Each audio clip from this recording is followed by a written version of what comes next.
Hello all, Vijay Parvati எங்கே, அவங்க எப்படி இருக்காங்க, அவங்க ஓகேவான்னு சொல்லிட்டு நிறைய நியூஸ்லாம் வந்து கேட்டுட்ருக்கீங்க இல்லையா. இப்போது விஜய் பார்வதி அஃபிஷியலாக வந்து அவங்களுடைய ஃபோட்டோஸ் வந்து வெளியிட்ருக்காங்க. ஸோ அவங்க ஃப்ரெண்டு கூட. ஸோ இன்றைக்கி வந்து பராசக்தி மூவி பார்க்குறதுக்காக பாருவோட ஃப்ரெண்டு, அதுக்கப்புறம் அவங்களோட அம்மா கூட வந்து ஒரு ஃபோட்டோ வந்து கிளிக் பண்ணியிருக்காங்க. ஸோ அது வந்து சோஷியல் மீடியாவில் போயிட்டு இருக்கு மக்களே. அவங்கள பார்க்கும்போது அவங்க ஓகேவாக இருக்காங்க, அந்த மாதிரி தான் வந்து தோணுது. ஸோ பார்வதி இது வரைக்கும் ஒஃபிஷியலாக யாருக்குமே எந்த இன்டர்வியூவும் கொடுக்கல, எந்த ஃபோட்டோஸும் வந்து ஷேர் பண்ணலை. முதல்ல பார்வதியோட ஒரு ஃபோட்டோ வந்து இப்போ வைரலாக போயிட்டு இருக்கு. ஸோ அவங்க மூவி பார்க்கறதுக்காக வந்திருக்காங்க. ஸோ பார்வதியை பார்க்கும்போது அவங்க ஓகேவாயிட்டாங்க, பேக் டு நார்மல் ஆயிட்டாங்க, அந்த மாதிரி தான் தெரியுது. பிக் பாஸில் நடந்த இந்த பூதாகரமான ரெட் கார்டு விஷயத்துக்கு அப்புறமேட்டு பாரு வந்து பார்க்கணும் அவங்க எப்படி இருக்காங்கன்னு சொல்லிட்டு நிறைய பேர் வந்து மெசேஜ் அனுப்பியிருக்கீங்க.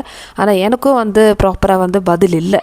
ஸோ இப்போ தான் வந்து அவங்க வந்து ஃபஸ்ட்டு ஒரு ஃபோட்டோ வந்து ஷேர் பண்ணியிருக்காங்க. அதுவும் அவங்களோட ஐடியிலேருந்து பண்ணல, அவங்க ஃப்ரெண்டு வந்து ஷேர் பண்ணியிருக்காங்க. ஸோ நம்மளுக்கு அந்த ஃபோட்டோ வந்து கிடச்சிருக்கு. So as if now she is happy, அந்த மாதிரி தான் வந்து தோணுது மக்களே. ஒரு ஹோம்லியான பிக்சரில் இருக்காங்க, பார்க்குறதுக்கே வந்து சூப்பராக இருக்குது. ஸோ எனிவே பாரு இது மாதிரி எப்போவுமே ஹாப்பியாக இருக்கட்டும்னு சொல்லிட்டு நம்ம நினைக்கலாம் இல்லையா.